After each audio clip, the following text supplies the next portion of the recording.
आप देख रहे हैं एसडीएम न्यूज़। मैं हूं रियाद अंसारी। इस वक्त मैं महाराष्ट्र के तारीखी शहर औरंगाबाद से बात कर रहा हूं और आज पूरे महाराष्ट्र के तमाम विधानसभा चुनाव के नतीजे आपके सामने हैं और महायुति गठबंधन बड़ी बहुमत के साथ एक दो दिन के अंदर महाराष्ट्र में शायद सरकार बनाने की ख्वाहिश शुरू कर दे या सरकार की स्थापना कर दे, या ये हो रहा होगा या ये शुरू हो चुका है।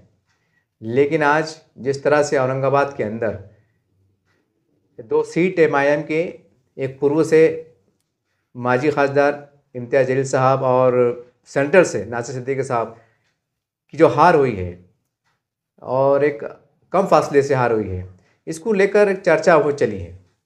हम भी शहर में घूम रहे थे, काफ़ी लोगों ने कहा है कि भाई हमसे इसरार किया कि भाई इस चैनल के माध्यम से आप कुछ बोलिए। मैंने तो पहले उनसे साफ कहा, जो चाहने वाले थे, मस्जिद के मुहब्बानी मस्जिद थे, उनसे कहा कि भाई ये ज़रा बड़े हाई लेवल की बात है। उन्होंने कहा कि नहीं, आप हमेशा बोलते हैं, आपको बोलना पड़ेगा।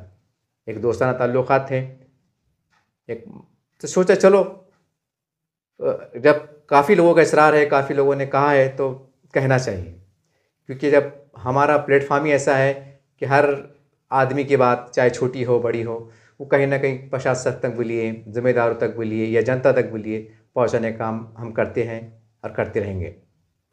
काफ़ी लोगों का इस बात पे बहस चल रही थी कि सज्जाद नुमानी साहब, मौलाना सज्जाद नुमानी साहब, जो हमारे काबिल एहतराम उलमा इकराम में से एक हैं, बड़े मारूफ काबिल एहतराम शख्सियत हैं, इसमें कोई शक नहीं है।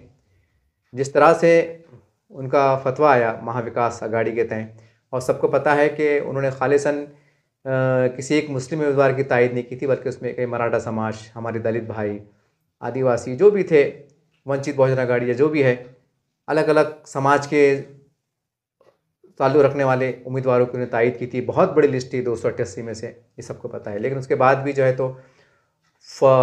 तो फतवा वर्सेस भगवा का एक अभियान चलाया गया और वो अभियान काफ़ी हद तक सफल भी रहा। ये सारी बात है।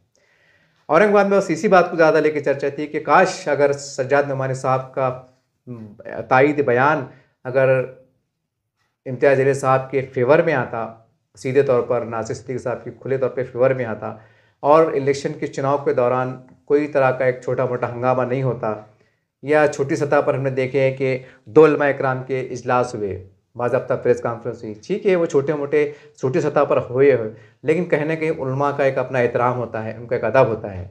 हम ये नहीं कह सकते भाई वो एक उलमा है या 100 उलमा है। अगर एक उलमा भी है तो मुसलमान उसे बड़े अदब एहतराम की निगाह से देखता है। ये उलमा का बड़ा एक, क्योंकि उलमा जो होता है अम्बिया के वारिस होते हैं, उनका इतना बड़ा मुकाम है। ये जो प्रेस कॉन्फ्रेंस हुई, जो बयानात आए, इसमें कुछ अफवाह का बाजार गर्म हुआ, जिसकी वजह से कहीं ना कहीं मुसलमान जो है तो तकसीम होते नज़र आए। ये सारी बात है, और जिसकी वजह से तकसीम तो हुए, लेकिन उसका बराह रास्त असर आपने देखा कि बहुत कम फासले से, जैसा बताया जा रहा है कि 1000 के आसपास जो है तो इम्तियाज़ जलील साहब पूर्व से इलेक्शन हारे हैं और नासिर सिद्दीकी साहब भी हारे। तो आवाम में ये बात थी, ये बात चल रही है। काफ़ी लोगों ने हमसे कहा कि ये बात को उठाइए आप और ये सज्जाद नुमानी साहब तक पहुँचाने की कोशिश कीजिए। मैंने कहा कि भाई देखिए, मैं इतना बड़ा आदमी नहीं हूँ, ना मेरा इतना बड़ा चैनल है, हम एक शहरी सतह पर चलाते हैं। लेकिन ठीक है, काफ़ी बड़ा इसरार से कहा लोगों ने कि नहीं, आपको बताना पड़ेगा। मतलब ठीक है भाई, बता देते हैं। सीधा सीधा लोगों का एक बड़े अदब एहतराम के साथ सज्जाद नुमानी साहब तक ये बात उन्होंने गुजारिश की है कि साहब, अगर आपका फतवा बराह रास्त इम्तियाज़ जलील के फेवर में आ जाता वक्त से पहले, और कोई तो ऐसा कोई तरह की छोटी मोटी प्रेस कॉन्फ्रेंस नहीं होती है शहर में जैसे उलमा इकराम की या जो भी है, तो आज नतीजा कुछ अलग होता। आज कहने वालों ने ये भी कहा है कि बड़े एतमाद से कहा है कि अगर ये सूरत हाल नहीं होती, बीच में कुछ गड़बड़ नहीं होती थोड़ी सी, तो ना उसका गलत मैसेज जाता, ना बहुत वो होती। बहरहाल ये बात कहाँ तक सही है, क्योंकि मैंने पहले कहा कि उलमा का मर्तबा बड़ा होता है और उलमा अंबिया के वारिस होते हैं। मैं भी कुछ लब कशाई नहीं करूँगा उसके ऊपर कि भाई उनका नज़रिया गलत था, कि उनका सोच गलत थी। मैं नहीं कहूँगा, मैं अब छोटा आदमी हूँ और हमारे आलमी दीन का एहतराम हम करते हैं। लेकिन ये काफ़ी लोगों में चर्चा है कि सज्जाद नुमानी साहब ने औरंगाबाद के हद तक, औरंगाबाद ही नहीं बल्कि तमाम मतलब जहाँ जहाँ पर कम से कम मुसलमान उम्मीदवार थे, वहाँ की ज़मीनी हक़ाइक़ को देख लेना चाहिए था और उसके हिसाब से उन्होंने करना चाहिए था। लोगों में इस बात की चर्चा थी कि आखिर वो कौन सी टीम थी, वो कौन से लोग थे जिन्होंने सर्वे किया। ये सारी बातें बाज़ गश्त कर रही थी। बहरहाल एक यानी खामोश तरीके से एक एक ऐसा तबका जो कहीं ना कहीं सियासत से दूर रहता है, लेकिन कहीं ना कहीं जब वोट का दिन आता है, मतदान का दिन आता है, चुनाव का अभियान शुरू होता है, तो कहीं ना कहीं वो 10-15 दिन के वास्ते या इलेक्शन के दिन तक जो है तो उसमें शामिल हाल हो जाता है और उसको ऐसा लगता है कि मैं भी एक सियासत का हिस्सा हूँ। अभी अलग बात है जब चुनाव ख़त्म हो जाते हैं तो फिर वही रोज़मर्रा की ज़िंदगी में लोग गुजारने लग जाते हैं।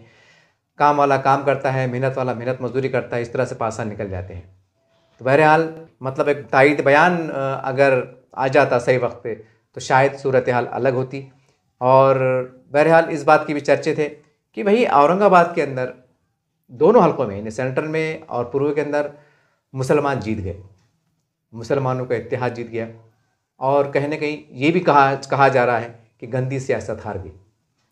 ये गंदी सियासत जो हारी है, मुसलमान हारे नहीं हैं, मुसलमानों की जीत हुई है। उनका इत्तेहाद जिस अंदाज तक गया और जिस अंदाज से वोट पड़े तो उसको लेकर लोगों में एक तरह का इत्मीनान ये भी पाया गया कि भाई मुसलमानों का इत्तेहाद जीता है, इत्तेहाद जीता है, लेकिन सियासी तौर पे हार हुई। बहरहाल इसके कई मायने निकाले जा रहे हैं, कई बात हो रही है।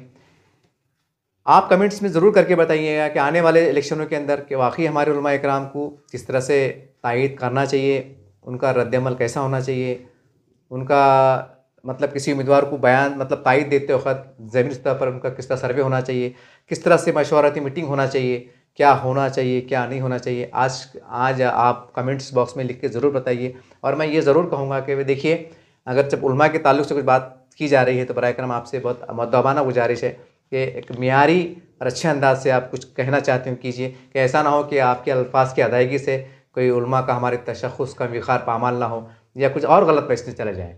बहरहाल इसके ऊपर आप क्या कहना चाहते हैं कि वाकई ये तायदी बयान जो इलेक्शन के दौरान आया था उसके बाद जो गड़बड़ हुई उसकी वजह से दोषी ठहरी, या फिर जैसा कहा जा रहा है कि मतलब कुछ मुसलमानों ने जो है तो बड़ा वोट बैंक लिया उसकी वजह से हारे, ये सारी बात थी।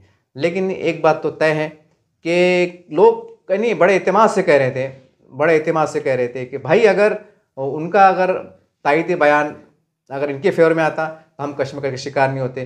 क्योंकि जो बड़े, मैंने इससे पहले भी बैठ के 2 दिन पहले कहा है, देखिए आप मेरा चैनल को चेक कर सकते हैं, और कि काफ़ी लोग कह रहे थे कि हम उलमा के आगे नहीं जाते। ये बड़े संजीदा मिजाज के लोग थे।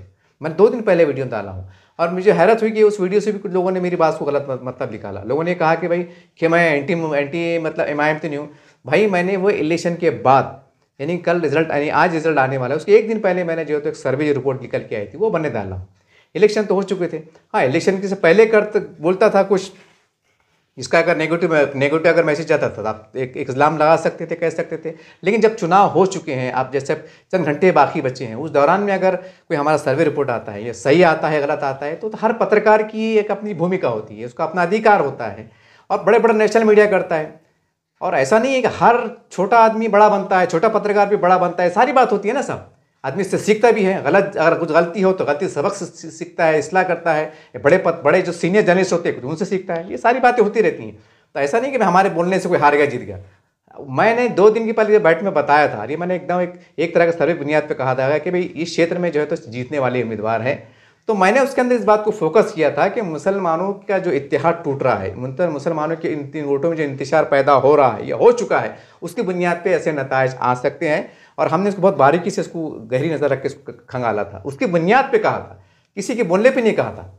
वरना हम जब चुनाव हो जब भी कह सकते थे या चुनाव के दौरान भी कह सकते थे, लेकिन उसमें हमने इसी बात को फोकस किया था खासकर मैंने, कि मुसलमानों के इत्तेहाद जो टूट रहा है, ये इंतजार फैल रहा है, या मुसलमानों के अंदर कश्मकश कन्फ्यूजन का शिकार है, बस उसी का नतीजा है कि शायद ये रिजल्ट आने वाला है। वो एक हमारा एक अनुमान था, अंदाज़ा था। और हमने काफ़ी मोतबर लोगों से, मतलब अच्छी जानकार, जैसे जो पढ़े लिखे लोग हैं, जिनको थोड़ा सियासी शऊर है, समझता है, उनसे बिल मुशाफा करके खुले जहन के साथ गुफ्तगू हुई थी। ना हमारा पूछने का अंदाज़ उस वक्त ना किसके मुखालिफत में था, ना हिमायत में था, बल्कि क्या हुआ एज इट इज़ वो पेश करना था। तो बहरहाल वो नताइज जो दिन का पहले का वीडियो है वो भी आपके सामने है। ना वो किसकी मुखालिफत में, हिमायत में, जो एक सर्वे किया गया था उसके पस मंज़र में वो वीडियो बनाया गया था। बहरहाल आज के लोगों ने कहा है कि भाई ये ऊपर तक बात पहुँचना चाहिए। अब इसका असर कितना आएगा या नहीं आएगा ये तो मुझे भी नहीं पता। यार ये बात उन तक पहुँचेगी तो फिर उसके अंदाज़, मतलब उसके नताइज क्या आएंगे ये मुझे नहीं पता। पर यार लोगों ने कहा था कि भाई इसको कह ही दीजिए आप। उन्होंने एक इसरार किया, हमसे अपील की, तो हमने उनकी बात को लब्बैक कहा। और बहरहाल ये तमाम बातें जो थी, जो बाज़ गर्श कर रही है शहर के अंदर, कि भाई सज्जाद मौलाना साहब जो हमारे उलमाए दीन है, बड़े अजीम शख्सियत है, उनका बयान अगर वक्त से पहले सही मानों में आ जाता और वक्त से पहले जो कन्फ्यूज़न का शिकार हुआ मामला वो नहीं होता तो आज तस्वीर अलग होती। क्या ये बात सही है? काफ़ी सैकड़ों लोगों के जहन में बात से गश्त कर रही हैं। तो मैं तमाम ये सवालात हैं मैं आपकी जनता की अदालत में छोड़ता हूँ और बाशऊर जी शऊर लोगों के सामने रखता हूँ। और आपसे फिर एक बार आखिरी में बात ख़त्म करने से पहले गुजारिश है कि देखिए कमेंट्स के अंदर ख़ास तौर पर जब उलमा की बात आ रही है, मैं आपसे फिर एक बार रिक्वेस्ट कर रहा हूँ कि देखिए उलमा हमारे अम्बे के वारिस है। अगर आप कुछ राय देना चाहते हैं, कुछ कमेंट्स करना चाहते हैं तो बड़े खुदारा बड़े मियारी अंदाज से, बड़े बेहतर अंदाज से लिखिएगा। क्योंकि ठीक है, अगर आपने मुझे कुछ बोल दिया या किसी और को बोल दिया तो एक चल जाता है दुनियादारी के हिसाब से, लेकिन उलमा हमारे सरों के ताज है। बहरहाल जो भी है वो अल्लाह बेहतर जानता है। और जब हमारा ईमान है कि भाई झाड़ का पत्ता भी उसकी मर्जी बगैर नहीं उठ सकता, जाहिर सी बात है इसके अंदर भी अल्लाह ताला की मसलियत होंगी। ये क्या होगा वो तो अल्लाह ही बेहतर जानता है। बहरहाल ये चंद बातें थी, चंद लोगों की जानिब से गुजारिशात आई थी, मैंने आपके सामने मानोयन पेश कर दिया हूँ। उम्मीद करते हैं कि जो देखने वाले हजरात है इसके बारे में अगर कुछ कमेंट्स करना चाहते हैं आप, क्योंकि ये वीडियो काफ़ी लोगों ने कहा है कि सज्जाद मौलाना साहब तक पहुंचाने की कोशिश कीजिए ताकि आने वाले वक्तों में शायद दोबारा ऐसी वो ना हो, ऐसा उनका कहना था। बहरहाल आप क्या राय रखते हैं, क्या कहना चाहते हैं, इसके बारे में ज़रूर कमेंट्स कीजिएगा। शुक्रिया, खुदा हाफिज़। देखते रहिए आप एसडीएम न्यूज़ चैनल। जय हिंद, जय महाराष्ट्र।